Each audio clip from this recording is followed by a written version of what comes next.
Our results have been very, very good. I mean, we've been with this Communicator for 8 years, and our Toyota redemption is, we're ranked third in our region, and we're a metro store. So we have a lot of competitive dealers real close to us, but we're still able to capture about 88% of all of our Toyota Care redemption, which is really good.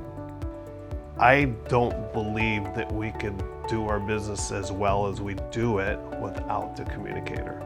It makes the service writer's job much easier, and it protects us, right? I mean, if I have an approval on a text message from a customer, I'm guaranteed that I'm not going to have a concern of a lack of communication between a service advisor and a customer on what job they agreed on or didn't agree on.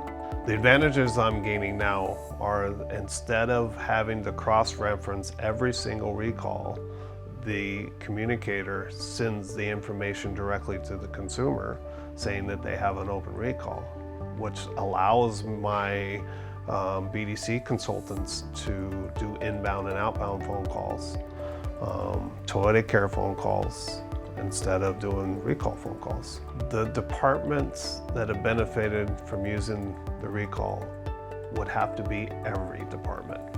Parts department, the service advisors, the technicians, the BDC, everyone.